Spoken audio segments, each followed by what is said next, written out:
नमस्कार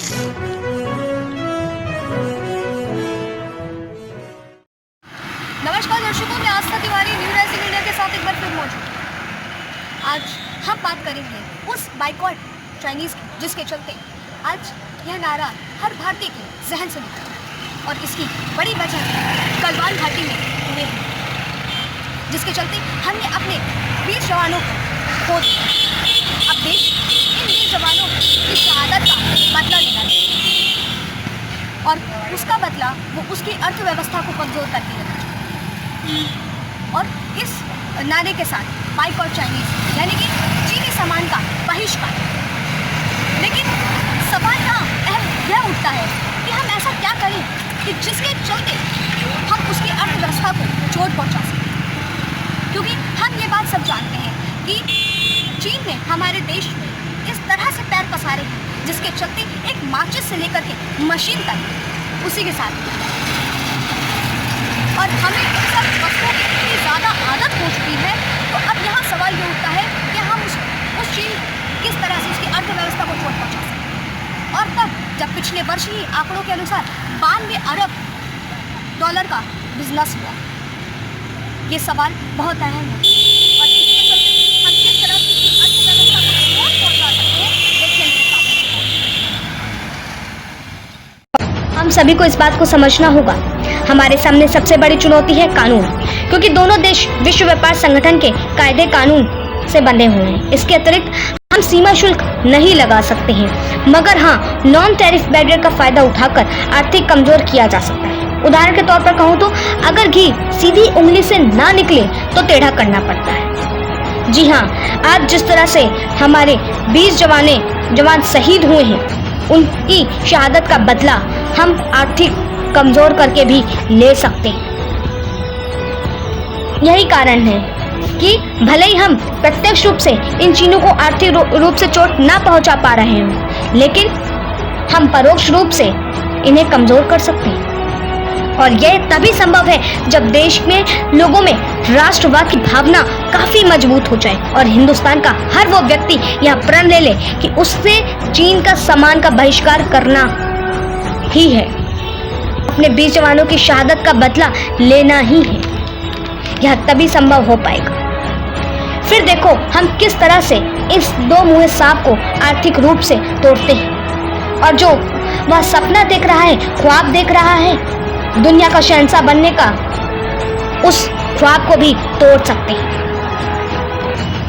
जिसका गुमान आज चीन को बहुत ज्यादा है ना कि पर वो इस बात को समझ ले कि उसकी अर्थव्यवस्था की आधे ज्यादा बुनियाद भारत पर टिकी है और भारत अब इसको रोके। तो जैसा कि अभी आपने यह रिपोर्ट देखी, अब यहाँ सवाल ये उठता है कि जिस तरह से हम इस रिपोर्ट के माध्यम से समझ सकते हैं कि हम एक तो यही चारा हमारे पास है कि हम उसकी अर्थव्यवस्था को किस तरह से कमज़ोर कर सकते हैं, लेकिन वहीं दूसरी अहम सवाल ये खड़ा होता है कि अगर हमने उसको इस अर्थव्यवस्था की वजह से चोट तो पहुँचा दी, लेकिन उसके फ़ायदे हमें क्या क्या होंगे? इसके बहुत से फ़ायदे हमें होंगे। पहली बात, हम उन 20 जवानों की शहादत, उनके बलिदान का, जो उन्होंने हमारे देश के लिए बलिदान किया है, उसका बदला ले सकते हैं। क्योंकि चीन ने हमेशा से ही हमें धोखे में रखा है, चाहे वो किसी भी बात हो। उसने हमेशा से ही हमारे पीठ पीछे खंजर भोंकने का काम किया है। ये सारी बातें जब हमारे सामने आती हैं तो क्रोध में आना हर व्यक्ति के लिए बेहद जरूरी और आक्रोश की, जिसके चलते हमें ये दूसरे सवाल पर भी ये जानना बेहद ज़रूरी होगा कि हम किस तरह से उसको चोट पहुँचा सकते हैं, और अगर हमने उसकी अर्थव्यवस्था को चोट पहुँचाई तो क्या क्या फ़ायदे होने वाले हैं। देखिए मेरे साथ एक रिपोर्ट। इस बात में कोई दो राय नहीं है कि चीन ने हमेशा से ही हमारे साथ धोखाधड़ी, शर्मनाक कर देने वाली कूटनीति और यहाँ तक कि पीठ पे खंजर भोंकने का काम बखूबी किया है। उसके चलते अगर हम उसके सामान का इस्तेमाल करते हैं तो क्या ये सही? हमें उसके सामान का इस्तेमाल ना करके उसको बताना होगा कि हम आपको अर्थव्यवस्था की चोट अगर देते हैं तो आपका शहंशाह बनने का जो ख्वाब है वो वहीं का वहीं धरा रह जाएगा।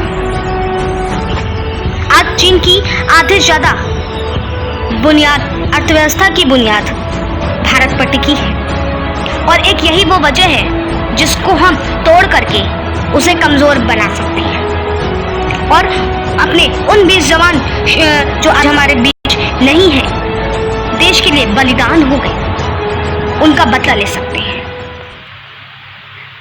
आज चीनी सामान का प्रयोग करने से कहीं ना कहीं हम अपने देश के टैलेंट को खोते चले जा रहे हैं। अरे जिस देश में मिसाइल मैन जैसे व्यक्ति जन्मे हो, जहाँ के लोगों की सॉफ्टवेयर इंजीनियर की डिमांड अमेरिका में हो, जहाँ का एक हॉलीवुड से भी कम फिल्म में आने वाले खर्चे से भी कम में हम मिशन मंगल यानी कि मंगलयान तक पहुँच सकते हैं। तो आप समझ सकते हैं कि हमारे भारत में कितने काबिल लोग हैं। अगर बिजनेस की बात करें तो मुकेश अंबानी जैसे और ऐसे कई टॉप बिजनेसमैन हमारे भारत देश में हैं।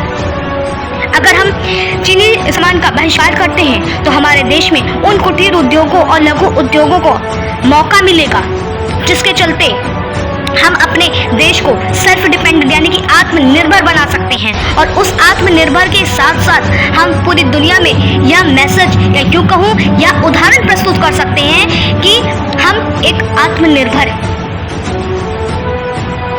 ये अपने में बहुत बड़ी बात है। और चीन निर्मित सामान का जैसा कि हम सब जानते हैं कि हमेशा से ही उसने गड़बड़ सामान हमारे देश में लिया है। और अगर पिछले साल की बात करें तो 92 करोड़ के करीब उसने हमारे यहाँ बिजनेस किया। तो उस बात को भी ध्यान में रखते हुए कि अगर जो पैसा हम बाहर उसके सामान खरीदने में लगा रहे हैं, वही पैसा अगर हम अपने देश में लगाते हैं तो अपने देश के विकास के साथ साथ अपने देश को हम आत्मनिर्भर भी बना सकते हैं।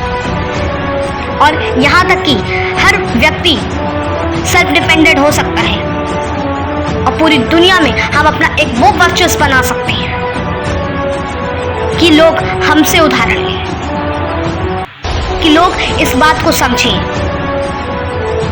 हर व्यक्ति के अंदर टैलेंट होता है और शायद अब वो मौका आ गया है जहां हम चीनी सामान का बहिष्कार करके 130 करोड़ देशवासियों के अंदर जो हुनर है उसको जागृत करें, दुनिया के सामने लाएं। और जब भारत देश में ऐसे लोग हैं तो फिर क्यों नहीं। आज सेना हमारी सीमा पे खड़े होकर के लड़ रही है और उन 20 जवानों की शहादत का बदला ले रही है। और हम 130 करोड़ देशवासी चीनी सामान का बहिष्कार करके अपने देश के अंदर से आपसे बदला लेंगे। तो जैसा कि अभी आपने इस रिपोर्ट को देखा होगा तो इस बात को तो समझ ही गए होंगे, विनाश काले विपरीत बुद्धि, यानी कि जब किसी की बुद्धि खराब होती है तभी वो ऐसे हरकत करने की कोशिश करता है। और आज अब वो उसका अंजाम यह समझ जाएगा कि जिस तरह से आज पूरा भारत देश उसकी अर्थव्यवस्था को चोट पहुँचा चुका है। क्योंकि वो कहते हैं ना कि क्यों और क्यों नहीं में बहुत फर्क होता है, और वो जो फ़र्क होता है वो सिर्फ हमारी सोच का होता है। अब तय 130 करोड़ देशवासियों ने ये बेहद तरीके से कर दिया है कि उसको क्या फैसला लेना है। आपने तो हमारे 20 जवानों को शहीद किया 1962 में, जिस तरह से आपने हमें चोट पहुंचाई, और आपने सोचा 2020 में भी आप यही कोशिश करके हमें धोखा दे पाएंगे? नहीं, आपने भले ही उस समय हमारे साथ जो किया उस बात को अभी तक हम लोग भूले नहीं हैं। और आप जिस तरह से हमारी LAC सीमा को छीनना चाहते हैं वो आप कभी नहीं छीन पाएंगे। ये बात आप समझ लें, क्योंकि ये 1962 का भारत नहीं है, ये भारत 2020 का वो नया भारत है जिसकी सोच में भी बदलाव आया है और विकास में भी बदलाव आया है। जिस तरह से हम आज बुनियाद को छू रहे हैं, निरंतर सफलता को पा रहे हैं, और यही वो वजह है कि अगर हमने आपके अर्थव्यवस्था को चोट पहुंचाई, उसके साथ अपने भारत का एक वो उदाहरण दुनिया के सामने प्रस्तुत करेंगे और वो वर्चस्व बनाएंगे कि हम किस तरह से सेल्फ डिपेंडेंट बन सकते हैं और किस तरह से हम अपने देश को आगे भी कर सकते हैं। हमें किसी की भी ज़रूरत नहीं। और जैसा कि मैंने आपको बताया कि क्यों और क्यों नहीं में बहुत फ़र्क होता है, और जो फ़र्क होता है वो सिर्फ सोच का होता है। और 130 करोड़ के देशवासी, ये जनता हिंदुस्तान की बखूबी समझती है। नमस्कार।